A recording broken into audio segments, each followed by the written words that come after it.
Hello student. जब भी हमें भूख लगती है तो हम कुछ न कुछ खाते हैं और खाने के बाद हमारी बॉडी के अंदर बहुत सारे एंजाइम्स क्रिएट होते हैं और वो इस फूड का डाइजेशन करते हैं। कैसे करते हैं आइए देखते हैं हम। जैसा कि हम जानते हैं कि फूड क्या होता है, माउथ में आता है। माउथ में स्टार्च का क्या होता है, डाइजेशन होता है। पर वो डाइजेशन हल्का सा होता है, थोड़ा सा डाइजेशन होता है, जहाँ पर अमाइलेज एंजाइम क्या करता है स्टूडेंट, उसको स्टार्च से माल्टोज में कन्वर्ट करता है। अब हम सब ने पढ़ा था पहले भी कि ये जो फूड होता है स्टमक में आता है। स्टमक में डाइजेशन के बाद होने के बाद ये फूड कहाँ जाता है, आगे ड्यूडेनम में। और ड्यूडेनम के अंदर बाइल जूस ऐड होता है और बाइल जूस ऐड होने के बाद और कुछ एंजाइम जिसमें था ट्रिप्सिन, मैंने आपको बताया था, लाइपेज, और आप सभी जानते हो लाइपेज के अलावा अमाइलेज एंजाइम इसमें मिक्स होते हैं। और ये जो क्या होता है फूड होता है, ये बाइल जूस मिक्स होने के बाद कहाँ आता है, इंटेस्टाइन के अंदर आता है। हालांकि अभी भी ये इंटेस्टाइन ही है। अब यहाँ से स्टार्ट होता है इंटेस्टाइन। तो इंटेस्टाइन हम सभी जानते हैं स्टूडेंट कि इंटेस्टाइन क्या होती है। इंटेस्टाइन एक मस्कुलर ट्यूब होती है, मस्कुलर ट्यूब होती है, जो क्या होती है स्टूडेंट, कहाँ से स्टार्ट होती है, स्टमक के लोअर पार्ट से स्टार्ट होती है और कहाँ तक जाती है, एनस तक जाती है। अब ये जो इंटेस्टाइन होती है इसको हम बावल के नाम से भी जानते हैं। अब देखिए स्टूडेंट, होता क्या है कि ये जो इंटेस्टाइन होती है ये फूड को क्या करेगी, अब एब्जॉर्ब करेगी। डाइजेशन कंप्लीट हो गया, अब एब्जॉर्ब करेगी। अब एब्जॉर्ब करने के लिए हमारी बॉडी में दो टाइप की इंटेस्टाइन है। एक का नाम है स्मॉल इंटेस्टाइन और सेकंड का नाम होता है लार्ज इंटेस्टाइन। अब देखिए अब क्या होता है, अब ये होता है स्टूडेंट कि हम सबसे पहले बात कर लेते हैं यहाँ पर लार्ज इंटेस्टाइन की। अब लार्ज इंटेस्टाइन की बात करें तो ये जो लार्ज इंटेस्टाइन होती है ये लगभग 4.5 से लेकर 6 मीटर के आसपास क्या होती है, लॉन्ग होती है। यानी कहने का मतलब 15 से लेकर 20 फीट के आसपास ये लंबी होती है। देखो कितनी लंबी होती है, काफ़ी लंबी होती है। अब देखिए ये क्या काम करती है, ये काम ये करती है कि जो फूड के अंदर नेसेसरी कंटेंट्स होते हैं फ्रेंड्स, उसको ये क्या करती है, एब्जॉर्ब करने का क्या करती है, काम करती है। कौन करती है, स्मॉल इंटेस्टाइन। अब ये जो स्मॉल इंटेस्टाइन है इसको हम 3 हिस्सों में डिवाइड कर सकते हैं। एक का नाम है ड्यूडेनम, सेकंड का है जेजुनम और थर्ड का नाम होता है इलियम। अब देखिए अब ये जो इंटेस्टाइन होती है स्मॉल इंटेस्टाइन, जैसा कि हमें इस डायग्राम में दिख रहा है स्टूडेंट, यहाँ पर ये जो हिस्सा दिख रहा है अपने को, ये कौन सा हो गया, ड्यूडेनम, जो मैंने आपको बताया था पहले वीडियो में कि यू शेप का होता है। और यहाँ आपकर बाइल जूस और पैनक्रेटिक जूस क्या होता है, ऐड होता है। उसके बाद ये जो हिस्सा आता है इसको क्या बोलते हैं, जेजुनम, और उसके बाद आता है इलियम। तो ये हमारी जो स्मॉल इंटेस्टाइन होती है इसको हम 3 एरिया में डिवाइड कर सकते हैं, ड्यूडेनम, जेजुनम और इलियम के नाम से इसको जाना जाता है स्टूडेंट। अब देखिए स्टूडेंट, अब हम आगे बढ़ते हैं।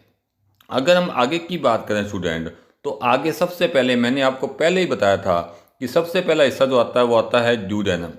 अब ड्यूडेनम के अंदर हम सभी जानते हैं, मैंने आपको बता भी दिया कि यहाँ पर बाइल जूस और पेनक्रिया से पेनक्रेटिक जूस क्या होता है, ऐड होता है।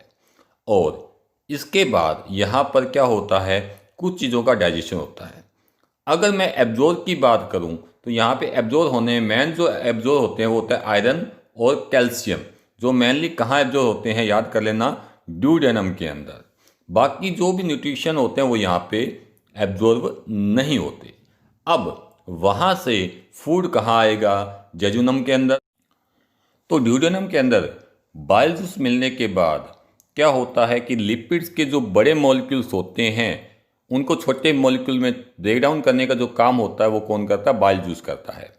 उसके बाद क्या होता है, उसके बाद ये होता है कि जो पेनक्रेटिक जूस के साथ में एंजाइम आए हैं, कौन से, अमाइलेज, ट्रिप्सिन और लाइपेज, ये क्या करते हैं स्टूडेंट, ये काम ये करते हैं कि जो जो अमाइलेज होता है वो क्या काम करता है, शुगर जो होती है उसको ये किस में कन्वर्ट करता है, सॉरी स्टार्च को किस में कन्वर्ट करता है, अमाइलेज शुगर में कन्वर्ट करता है। प्रोटीन को किस में कन्वर्ट करता है, अमाइनो एसिड्स के अंदर। और जो लिपिड्स होते हैं, फैट्स जो होते हैं, उनको फैटी एसिड के अंदर क्या करता है, ये जो लाइपेज एंजाइम है वो कन्वर्ट कर। तो स्टूडेंट अब हम आ गए हैं स्मॉल इंटेस्टाइन के लास्ट पार्ट के अंदर। अगर मैं लास्ट पार्ट की बात करूं तो लास्ट पार्ट होता है इलियम। अब जो इलियम होता है, जैसा कि हम सभी जानते हैं, इलियम क्या काम करता है कि जो फैट सोल्यूबल विटामिन होते हैं, जिसमें विटामिन ए, डी, ई, के आते हैं, इन सभी को एब्जॉर्ब करने का जो काम करती है वो कौन करती है, इलियम करती है। यानी फैट सोल्यूबल विटामिन को जो एब्जॉर्ब करेगी स्टूडेंट, वो कौन करेगी, इलियम करेगी।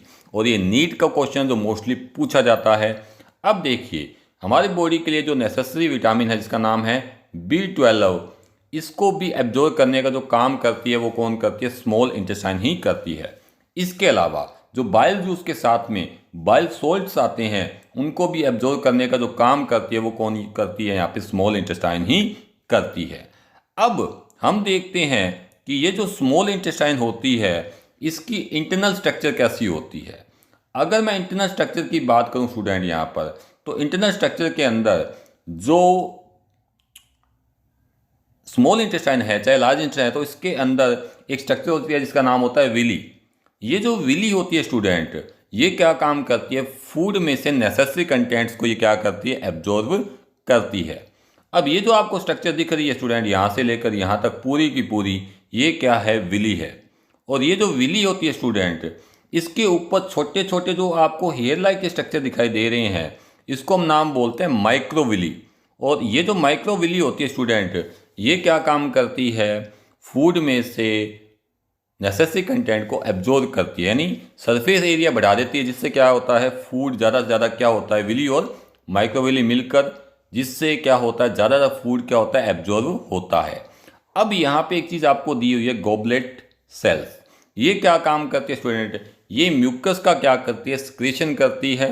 कौन करती है, गोबलेट सेल्स करती है। तो इस विली के अंदर, तो विली के अंदर स्टूडेंट क्या होता है, इंटेस्टाइन ग्लैंड्स होती है जो क्या काम करती है, कुछ एंजाइम को सिक्रीशन करती है, जिसमें हमारे आता है रिप्सिन का नाम आपने कभी सुना हो, रिप्सिन एंजाइम होता है। इसके अलावा लाइपेज और कुछ अदर एंजाइम को सिक्रीशन करती है, जिसमें से नेसेसरी कंटेंट्स क्या होते हैं, एब्जॉर्ब होते हैं। अब स्टूडेंट ये जो नेसेसरी कंटेंट्स होते हैं, जैसे ये एब्जॉर्ब करती है विली, तो ये क्या काम करती है, ये नेसेसरी कंटेंट्स को ब्लड वेसल के अंदर क्या कर देती है, डाल देती है। ब्लड वेसल के अंदर क्या आ जाते हैं, ये नेसेसरी कंटेंट्स आ जाएंगे। अब देखते हैं हम ब्लड वेसल के अंदर ये नेसेसरी कंटेंट्स कैसे मूव हो रहे हैं स्टूडेंट।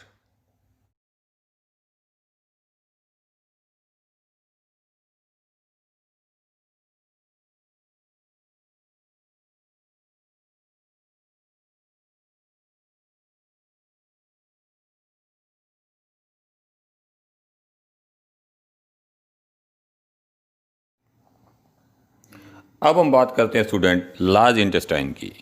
अगर मैं लार्ज इंटेस्टाइन की यहाँ पे बात करूँ, तो जो लार्ज इंटेस्टाइन होती है वो लगभग 5 फीट जो होती है वो लॉन्ग होती है, और लगभग ये 3 इंच डायमीटर की होती है। ये 3 इंच डायमीटर की होती है। कौन होती है, ये लार्ज इंटेस्टाइन। तो हम जो स्मॉल इंटेस्टाइन होती है वो मैंने आपको बताया था 15 से 20 फीट के आसपास होती है, और आधा इंच क्या होती है, मोटाई होती है, डायमीटर होती है। और ये जो डायमीटर होता है इसका 3 इंच के आसपास होता है। अब बात ये आती है कि जो लार्ज इंटेस्टाइन होती है वो काम क्या करती है। तो होता क्या है, लार्ज इंटेस्टाइन का जो मेन काम होता है स्टूडेंट, वो ये होता है कि जो वेस्ट मटेरियल हो गया, उसमें जितना भी एक्स्ट्रा वाटर बचा हुआ है, जो स्मॉल इंटेस्टाइन एब्जॉर्ब अभी नहीं कर पाई है, उसमें से पूरे वाटर को जो एब्जॉर्ब करने का काम करती है स्टूडेंट, वो कौन करती है, यहाँ पे लार्ज इंटेस्टाइन करती है स्टूडेंट, लार्ज इंटेस्टाइन करती है। और ये जो हमारे वेस्ट मटेरियल होती है उसको सॉलिड फॉर्म में पूरा चेंज करने का जो काम करती है वो लार्ज इंटेस्टाइन ही करती है स्टूडेंट। आपने देखा होगा स्टूडेंट, कोई भी जब हमारे लार्ज इंटेस्टाइन के अंदर बीमारी हो जाती है तो हमें डायरिया हो जाता है, यानी लूज मोशन स्टार्ट हो जाते हैं स्टूडेंट। वो ये रीजन होता है कि लार्ज इंटेस्टाइन उस समय ढंग से काम नहीं कर रही होती है। अब स्टूडेंट होता क्या है कि जो ये लार्ज इंटेस्टाइन होती है, इसके अंदर मेन जो काम करता है वो कौन करता है? कोलन का एरिया करता है। तो सबसे लंबा जो एरिया होता है उसका नाम क्या होता है? कोलन होता है। इसके अलावा जो लार्ज इंटेस्टाइन होती है इसके अंदर 3 और एरिया होते हैं। एक का नाम है सीकम, एक का नाम है रेक्टम और तीसरे का नाम जिसे एनल कैनाल के नाम से अपने जानते हैं स्टूडेंट। इसके अलावा जो लार्ज इंटेस्टाइन होती है स्टूडेंट, वो काम ये करती है कि पानी को अब्जॉर्ब तो कर लिया, इसके अलावा क्या होता है कि कई बार हम मान लो सफ़र में जा रहे होते हैं तो हमारे फ्रेश होने का जो टाइम होता है हम सभी जानते हैं कि फिक्स होता है, लगभग 6 बजे जो भी अपने जाते हैं उस टाइम फ्रेश होने का टाइम उसी टाइम होता है। पर कई बार अगर जब हम फ्रेश नहीं हो पाते रास्ते में तो हमारे जो लार्ज इंटेस्टाइन होती है उसके अंदर कुछ बैक्टीरियाज होते हैं जो क्या काम करते हैं? सॉलिड वेस्टेज को गैस फॉर्म में क्या कर देते हैं? चेंज कर देते हैं स्टूडेंट। ये एक सेकंड काम होता है, शायद कुछ स्टूडेंट्स को जानते भी नहीं होंगे। अब स्टूडेंट होता क्या है, जैसा कि अभी आपको ये डायग्राम में क्या दिखाई दे रहा है? अपने को एरिया दिखाई दे रहा है। ये जो एरिया स्टूडेंट ये है हमारी लार्ज इंटेस्टाइन। अब इसके बारे में तो आप अच्छी तरह जानते हो स्टूडेंट, ये छोटी सी जो पतली सी आपको पाइप दिखाई दे रही है नीचे, इसका नाम होता है अपेंडिक्स, जो आप मोस्टली कॉमन सुनते भी हो। ये जो होता है हमारा वेस्टेज ऑर्गन होता है जो अभी क्या नहीं है, हमारे काम का नहीं है। पहले ज़माने में काम का होता था, ये क्या करता था कि फूड के अंदर सेलुलोज का क्या करता था? डाइजेशन करता था। बट आज हम कच्चा भोजन नहीं खाते हैं स्टूडेंट, तो जो हम सेलुलोज का डाइजेशन अपनी बॉडी नहीं करती है, तो जैसा हम सेलुलोज खाते हैं स्टूडेंट वैसा सेलुलोज सीधा सीधा फूड के साथ में बाहर निकल जाता। तो एकमात्र ऐसा न्यूट्रिएंट होता है जिसका डाइजेशन नहीं होता, वो होता है सेलुलोज।